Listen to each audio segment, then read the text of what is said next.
Hey everyone, it's Robin, Artist Island Crafts, and welcome to my studio. Today I'm going to show you how to make this little pouch that works really well for AirPods or little earbuds.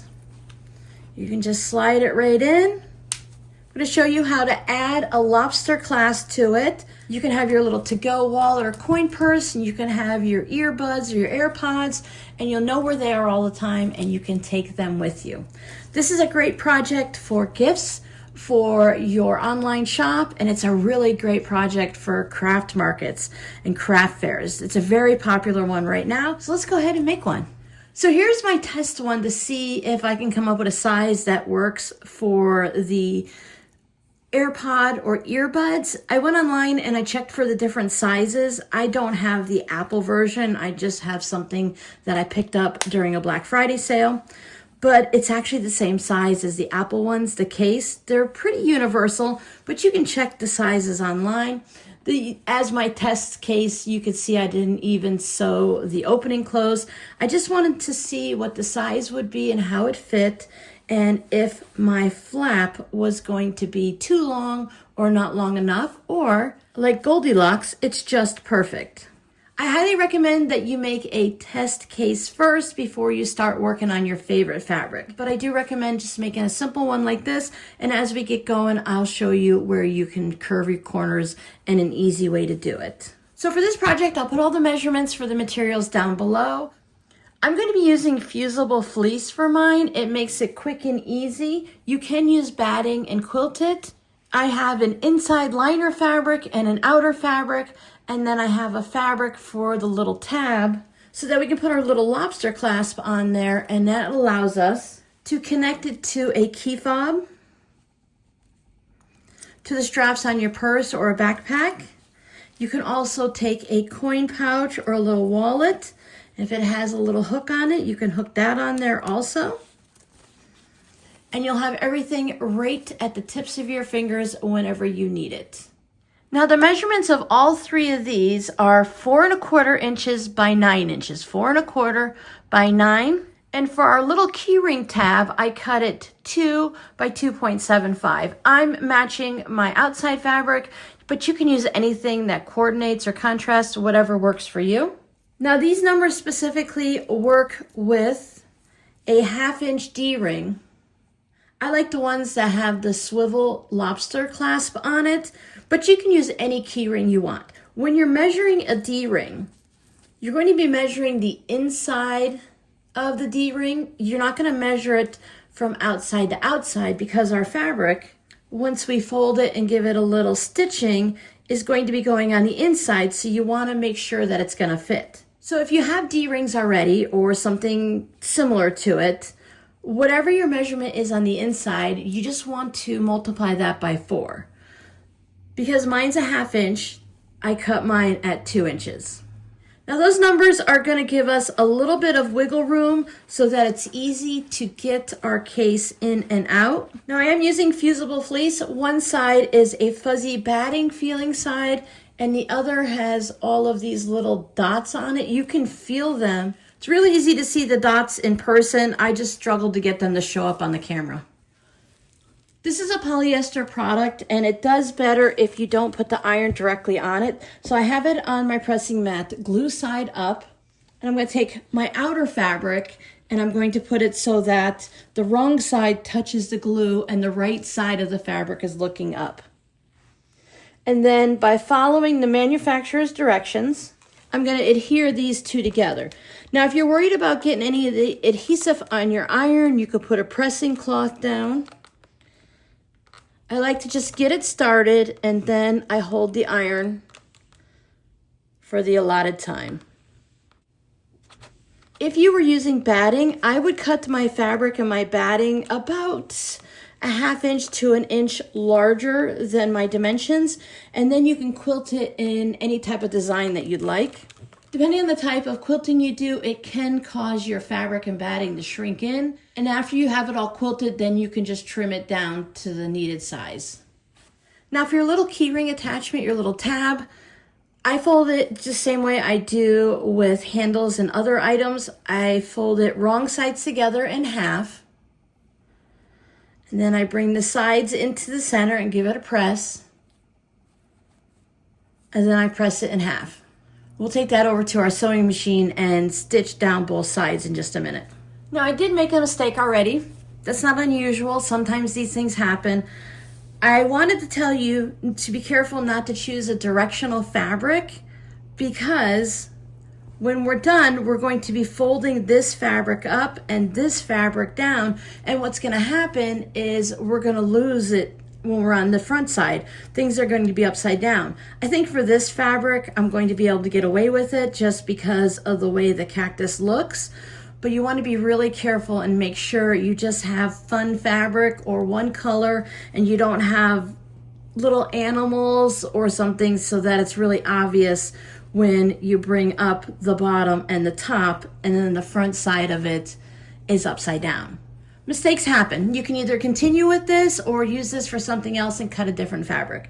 I'm going to go ahead and continue with it because, as I mentioned, I don't think it's going to be too much of a problem. It's always great over here in Robin's studio because I tend to make a lot of oopsies, and it's great to show you guys what could happen and what things will look like if you use different fabrics. This project would also work really well with scraps. I have my outside piece, right side up. I'm going to take my lining and put it right side down. But before we do any of the stitching together on this, sometimes I get a little ahead of myself and I'll stitch this around, but I want to make sure I add the tab first. So I want to top stitch down each side of the tab. Whatever stitch length you normally sew with is going to be fine. A 2.4 works well for me. You could test it out just to make sure it's going to fit nicely. You don't want your fabric so wide that when you go to put it in, you'll have too much fabric and it'll get bunched up around the corners. It's going to work, but it's not going to look the best. And if this is something that you'd like to sell at a craft market or in an online shop or just to family and friends, little touches like this is what makes a difference when you're making products. I chose the side that looked the nicest with the stitching and with the design of the fabric. Put that on the outside, and I do like to put a little bit of stitching at the end there just to hold it together, so when I go to sew it into my pouch, I don't have to worry about that extra bit flopping around. Did I line everything up perfectly? It just makes it easier. If you're making a bunch of these for the market, you can just push it through your sewing machine and chain piece as many as you need at a time. Now, when I do go to fold my pouch up and to create the little pocket here, I'm going to fold it up 2.75 inches based on the measurements that I'm using for the pouch. I like to have my little key ring about an inch or so down from the fold area. You can adjust it and put it wherever you want on the pouch, and if you don't want the key ring to hang it, you don't have to add it. So I like to add my tab about 1.5 inches down from the top, anywhere between 1.25 inches and 1.5 inches. It doesn't have to be precise. So from the bottom, I'm going to measure up 1.25 inches, and I want to put my tab on the inside, so when I turn everything right side out, it'll be on the outside of it. Now you can just pin or clip it there. But again, I find it helpful to go ahead and sew it down now. And I sew it just past the outside of the fabric, about 1/8 of an inch into the fabric, just to hold it in place so it doesn't move when I go to stitch the entire piece together. Again, pin it or clip it, but I like to do this. It's one less thing to worry about. You can see how close the stitching is to the edge. And then I do trim off the extra. You can wait and trim it later if you want, but I'll just go ahead and trim it now. Sometimes if you're not used to keeping track of everything, it might be a good idea to just pop a pin in here to hold this in place. It is pretty short, so it could get in your way a little bit. You just have to be aware of where it is because you don't want to accidentally have it flip anywhere and you stitch through it. I'm not too worried about stitching it in the wrong place because I can always undo it, but I don't want to hit the metal with my sewing machine needle. I'm going to turn mine right side out through an opening right here at the bottom, which then becomes right up here. I will show you how to close that. You won't have to worry about that being open. Again, just my tester. So I'm going to put my right sides together. This is a place that I'm going to start and finish and leave that open. I want to put some pins or clips. Now, if you're a quilter or a clothing sewist and you prefer to use pins, that's great. I do like how quick and easy these clips are to put on and remove. If you did not sew your tab in already, just make sure you put an extra pin or clip to hold it in place. Now with these measurements, we did have a little bit of wiggle room. So it does fit and I can move it a little side to side. So we do have this extra space here. I'm gonna stitch mine with a 1/4 inch seam allowance, but if you need to do it a little bit larger, closer to a 3/8, you should have enough room to adjust for that. Again, make a test one to make sure before you use your favorite fabric. As you can see, I didn't even put the little clasp on there. I'm gonna take it to the sewing machine. I made sure I put a clip up there so I know that's the top. And then at the bottom, I'm going to leave an opening. It's about an inch, inch and a half wide. I'll back stitch here and I'll stitch all the way around. Come back around, leave that opening and then back stitch here. You could put some pins or use a erasable type marker or something for sewing and mark lines to remind yourself, put an X there so you don't sew through it. If you accidentally sew this all the way closed, then just go ahead, take your seam ripper and pop some of the stitches out so we can turn it right side out. Now, if you want to have a little bit of a curve, you can find something with a round cover on it. You can use a spool of thread. You would just take it and put it up to your corner. I like to kind of eyeball my 1/4 inch seam allowance, and if that's not something you're used to doing, you can mark your 1/4 inch seam allowance. You can mark it so you can sew on the line if you struggle with getting a straight line. This is a friction pen. It's going to erase with the heat of the iron, but also it's going to be on the inside. So if you avoid using a marker or a Sharpie marker, you should be okay. So now I can line it up and make sure my curve is on the inside of my stitching, because if I make my curve all the way to the edge, if you look at where my stitching line is, based on where I drew the line for my curved cap, it's not going to do anything for you. So you would either need something larger than this or just stay on this side of your seam allowance and you'll be able to sew right here and sew right around that curve and you'll have the curved edges.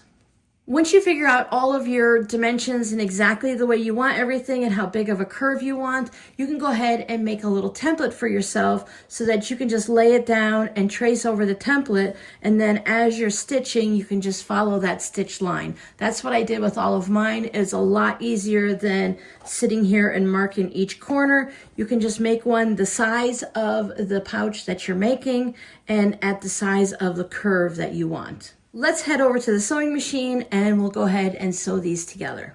I have my sewing machine set at a 1/4 inch seam allowance, 2.0 stitch length. You can adjust that to whatever numbers work for you. I have white thread in the top of my machine and the bobbin. So if I were doing a bunch of these for a market or for a shop update, I can use one color thread when I'm stitching them together when they're inside out like this. It doesn't matter too much. I would still try not to put like a black thread with white fabric. I would like to use a natural or a neutral color, like a cream or a tan, a light gray or a white. And then when we do the outer stitching, then you can decide if you need to switch to colors when people are going to actually see the thread. So I went ahead and I just marked myself a little opening. You can measure everything and be very precise with it, but I just kind of eyeball it. I'm going to close it up and nobody's going to know exactly where I put my turning hole. I like to start a little bit ahead of my turning hole. When I put my presser foot down, I like to back stitch 2 or 3 times and then it'll take me to the opening. And then I'm going to stitch to the edge. You could stitch off of the edge or go to your seam allowance from the edge, 1/4 inch away.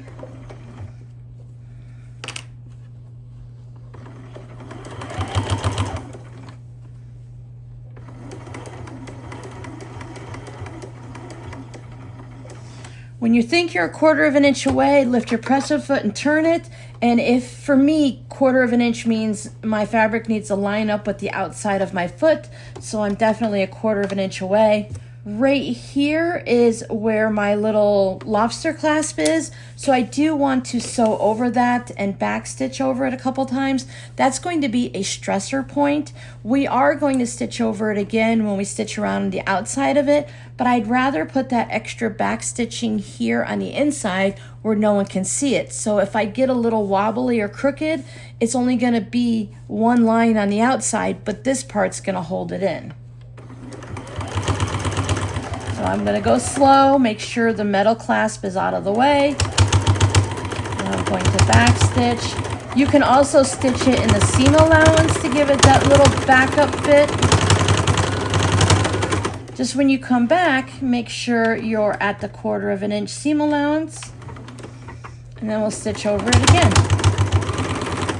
It's going to be dangling, the weight's going to be on that little tab. You're going to be pulling it on and off everything, so it's that load-bearing area that you need to make sure it's very secure. Now you can go as fast or as slow as you need to. If it's your first pouch, maybe you need to go a little bit slower, figure out your curve and how everything's working. This is a very beginner-friendly project.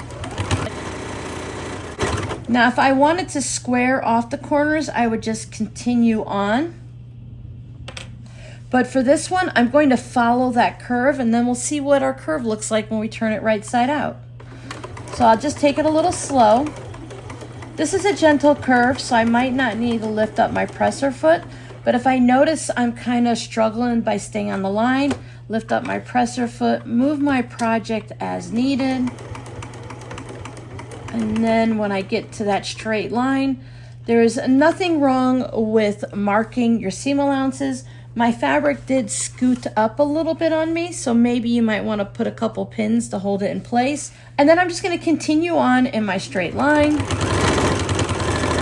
When I get to the next curvy part, I'll just follow that curve.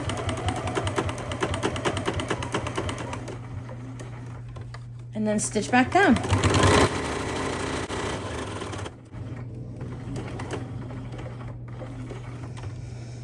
Remember to back stitch at that turning point. So I have my turning hole down here, and if you want a larger turning hole, you can place it anywhere you'd like along the sides. I just find that sometimes when we put it in a large area like this, if you haven't had a lot of practice at getting this spot to be nice and even, you might have a weird little dip here until you get a little bit more practice. By having it here, if it dips a little bit, it's not going to be as noticeable.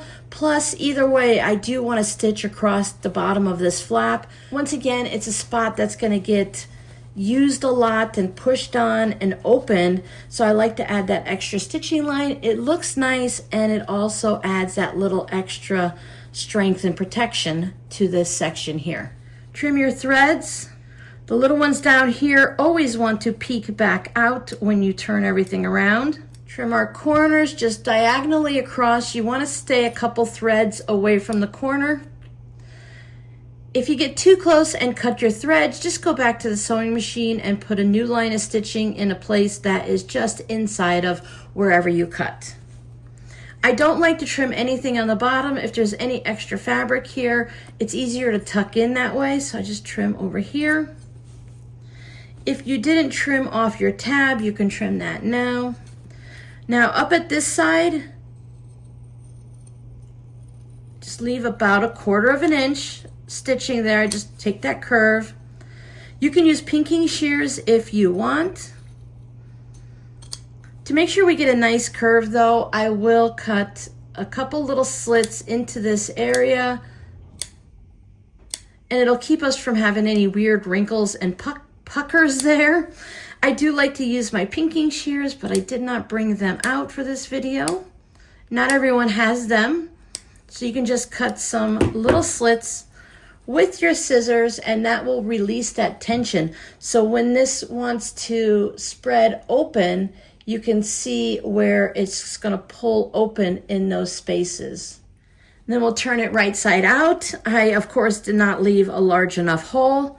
If you need to, you can use some hemostats to reach all the way in and grab it.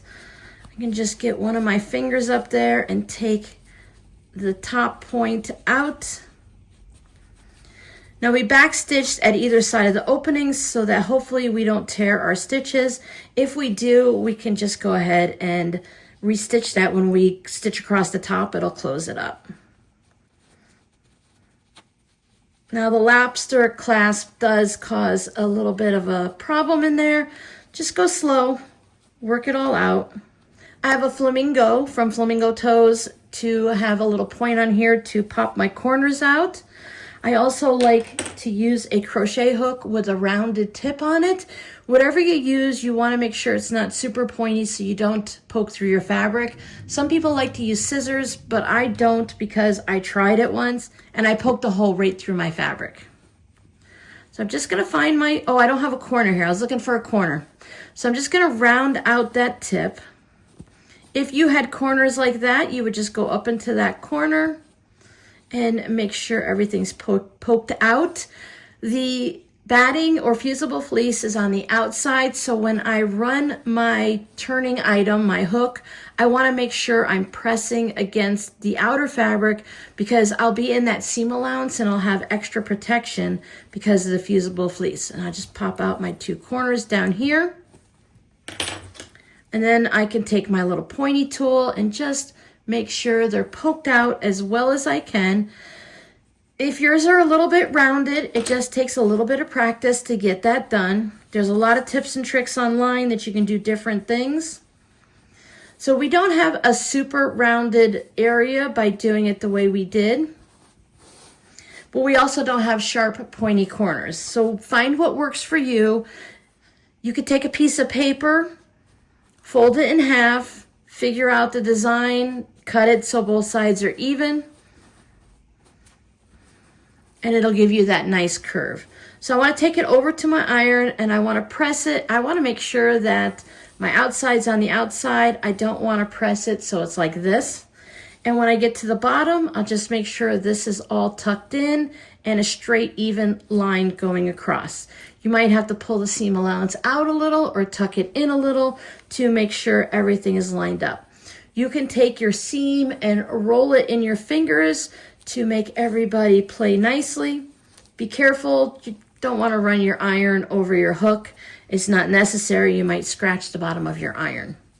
I figure let's show you all of the mistakes I can possibly make in the same video.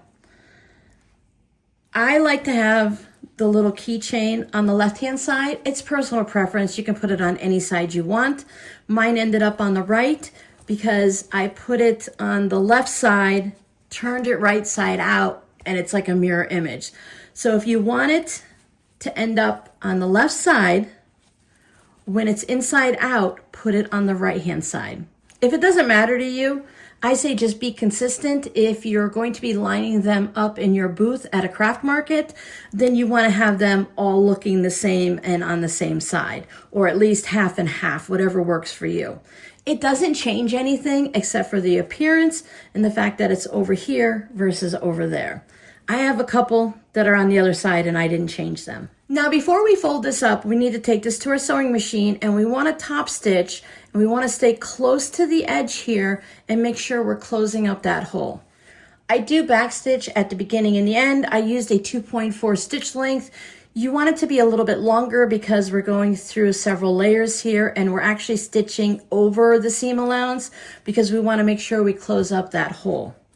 Now we can go ahead and flip it up and create our pocket. If you went through the whole project, finished it, and it ended up looking like mine where you forgot to close up the hole from turning it, you can just do a little bit of a ladder stitch and close it up afterwards. It's not that big of a deal. Most of the mistakes in this project can be easily fixed. So for me, I'm going up 2.75 inches. Add my clips. You can add pins, but we are getting thicker now, and that's another reason why these clips are helpful. See how I have that weird little bit? I'll just put my finger in there and fold it down. Put my crochet hook. You can also take it over and press it at the iron if you need to. Now we do have some thicker bits to be sewing through now. So we want to take this a little bit slower and be careful. You can adjust your stitch length a little bit longer, maybe to a 2.6, 2.8. Every machine is a little bit different. On my Juki, a 3.0 is too long of a stitch for projects like this. So I usually go to a 2.6 or a 2.8. I'm going to start here and back stitch, and then I'll just top stitch all the way around. When I get to this area, I want to back stitch a couple times. I want to try to stay on that same line of stitching so it's not noticeable. Sometimes it can't be helped. I was being a little careless on this project, so you can see some of those stitching lines there. But again, this is a point of pressure. There's going to be possible tugging and pulling here as you're putting your device in. So we want to make sure that is nice and sturdy and strong. We don't want our customers to come back or friends and family to say that the stitching ripped. Now, I'm going to use white thread. It's going to be very noticeable here, and it's going to blend in decently on the back, although I will be stitching over a lot of green. It's up to you. I would be careful about using a very dark thread like a black thread on a light pouch. It does tend to look a little bit off. Some customers could care less, and other customers, they don't like that high contrast. So you could easily stitch this one with green. You could see the white doesn't show up much there, but it will be noticeable up here in the green. I'm going to stick with the white for now, and I think that's going to be fine, but it will be noticeable up in that flap area. Now, I like to go ahead and put my snap on afterwards, but if you wanted to, you can add your snap for your flap on now before we sew this all up. I found that the distance from here to my snap is the same whether in my pouch is sewn together or not. I still had to slide my tool down a certain spot. So for me, it didn't really matter. Now for the snap up here, I have it really close to the stitching line. So you can see that stitching line is really close to the snap, and there was no way for me to be able to stitch around the snap. So I do put that on last. But you can choose to put this one on first, but you see how far down it is? It's wide enough that I can fit my tool in there because my tool, my cam snapper thing is only about this wide. But if you're doing the kind of snap that you have to hand sew on or you hammer on or whatever you're using, then you'll want to add it ahead of time. And if you choose to use Velcro, you also want to sew that on before you stitch this. But then I would wait on the flat part until after we stitch it all together, and then you can go add your Velcro. So let's take this over and stitch this together. So far, all of our stitching has been hidden and it hasn't been visible to the customer, but now this part is going to be very noticeable. Sometimes I have to take it a little bit slower as I get going and in certain areas just to make sure everything stays nice and looks even. So just gonna move this clip out of the way. I want to start here and back stitch just to lock my thread in so it doesn't unravel. And as I said, I'm going to stitch all the way around and back stitch there. The bottom part is going to stay rounded. I'm not going to stitch across that. Sometimes it makes it easier if you stitch on a piece of scrap fabric first and then pop it in. And I am going about 1/8 of an inch. Somewhere less than 1/4 of an inch. It doesn't have to be precise. You just want to try to stay even all the way around.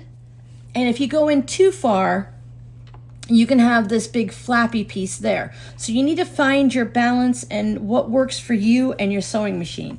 So if you need to be a little bit wider, go ahead. If you can stay a little bit close to the edge without sewing off, that's excellent.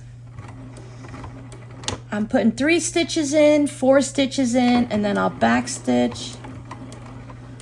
Now with this extra piece of fabric here, or you can hold your threads, it allows me to help it because sometimes it gets stuck and it doesn't want to go over the extra hump.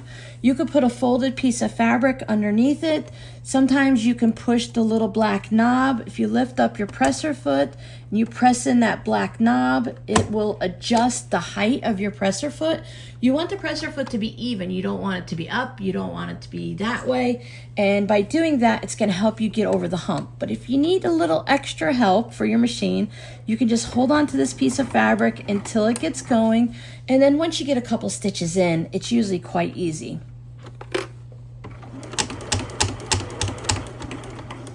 I have a little line. I have a line, an empty space, and a line on this standard pressing foot. And I'm just trying to use that little line on the side, a little groove, to go along the side of my fabric. I like to have my needle in the center so I can see. If I moved it over to the 1/4 inch, it would make it harder for me to see where I'm sewing. So I just adjust where the edge of my pouch is. And then I can just do my best to stay lined up. It might take a few. It might take a little bit of practice. Save them for Christmas gifts. If you have a wavy line, you might notice a little bit, 2 stitches that went a little bit off, but your customer might not. So if you don't think it's perfect, you can also give it away as a free gift. Customer spends over $100 or $50, whatever your price is, you can tuck this in. They're called B grade. A grade is beautifully perfect. B grade has got a little bit of a problem, but it's still going to work as it was meant to work. So when I stitch up to the flap, I'm gonna take a couple stitches and then back stitch and try to stay lined up, and then come forward again, and then I will follow around my pouch. And that should give you enough security there. See, I'm not going super fast. I'm not speeding up the video. And as I'm going around the corner, I'm just gonna lift it up and move my pouch a little so I have a nice curvish. It's not a perfectly rounded pouch, so it's going to work the best it can. And I'll just see, yep, I made enough stitches. If I didn't, I would just put it back, take another stitch, and then I can go along here. And when I get back to the curve, and I notice my line is coming off of my fabric, just turn it a little, lift up my presser foot. If you have a knee lift, you can do that, and just keep working around. The more you make, the faster you'll get. You don't necessarily have to be a speed demon. There are other places in this project that you can save a little bit of time if that's what you need to do to mass produce them. I feel like the stitching area is important. I don't speed through most of that. I do speed a little over here. So when I get here, 3 stitches, 4 stitches, whatever you want, back stitch along that line, and then come back. If your thread matches your fabric perfectly, most of the time you won't notice when you do that back stitching. Now, I said that I wanted to just go over the tab once, but you can back stitch there if you want. But I did stitch it down a bunch of times on the inside to hold it, so I will stitch it here. But you might, I said previously that I don't usually back stitch across the tab, but it's up to you if you want to. The tab is within this top piece of fabric, and I did that extra stitching on the inside. So if you want, you can back stitch it just to make sure these 2 layers of fabric, the cactus here and the cactus there, stay together. But we did do a bunch of stitching, so the actual stress point isn't too bad. But if you have the confidence and enough practice in, and you can follow that stitching line, you can go ahead. Now when I get down here, before I get off of the fabric, I'll do my back stitching to secure it, and then I can stitch off and trim my threads.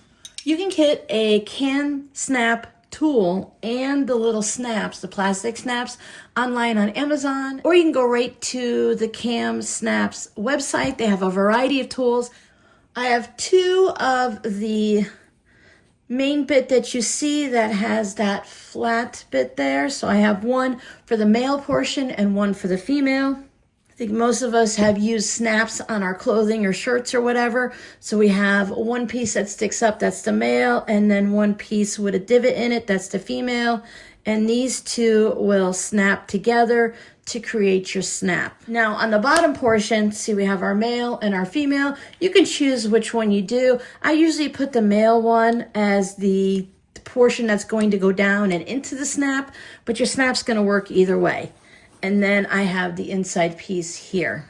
I'm just gonna run through putting the snap in. If you need some more information, I will go ahead and put a different video. It'll show you how to make a project bag and add cam snaps to the top of it. I'll link it down below in the first comment. So if you need a little bit more, here's how to do it. You can find it there. I'm gonna start with the top piece. I'm going to find the center and decide exactly where I wanna put my snap.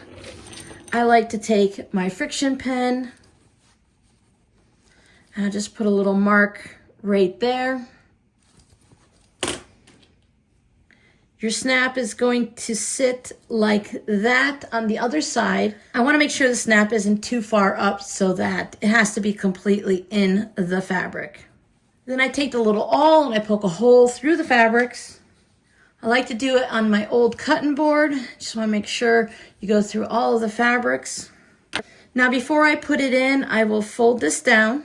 You can put your little case in to see where it's going to fold down. Figure out where your pouch is going to close, where it's going to sit, and then you can take your marking tool and go right through that hole and make a little dot. Hard to see with the dots with the cactus, but it's going to be right there, and that's where I'm going to put my snap. I have to be careful. I can't just push through because it'll go all the way through. So even if you don't put your snap on, you could put your hole on before you close these up when you sew them. I'm going to be very careful and keep my fingers out of the way, and I will just go slowly through here. You can put an old piece of cutting board or a piece of cardboard in here.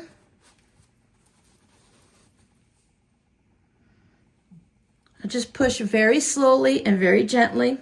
You can also bring your fabric, as you get through a little bit, you can bring it up through your pouch like that, just to make sure you're not going through the fabric. But you want to make this hole big enough. If you only go through at the beginning, it needs to be large enough for this little plastic nail head to go through. So I want the male that's sticking up here. Put those two on. Put them in my little tool.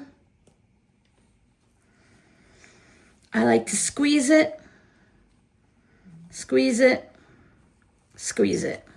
The other one goes on the inside so that the female can be on the outside. I make sure that that little pointy bit is sticking through my fabric. Put this one on. It's not fun to remove these if you put them on wrong, but you can take some pliers and snap this plastic to remove it if you need to.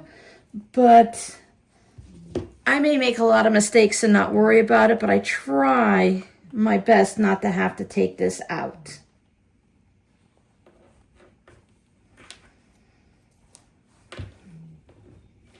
Hopefully I didn't just jinx myself. I do like to make sure it's pressed really well. And then I test it out a couple times to make sure it doesn't feel loose. If either piece feels loose, I go ahead. Because when you're going like this, you could feel if the fabric is pulling before the snap. Make sure the snap snaps. Sometimes this piece that's sticking up in the center of this section here on the female part is melted down or squished. So this won't actually go in there. So it's nice to pay attention to that before you snap it together. And there you go. Maybe you're carrying your children's around, so you can add that on to your key ring.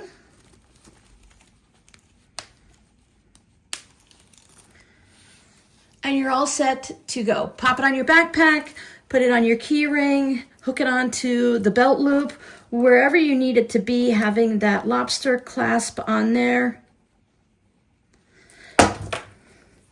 Makes it really multi-purpose to put it anywhere you need to do it. I really love having the whole combination like this so that when I go out and about, I'm all set. I just put it on and I am all set to go.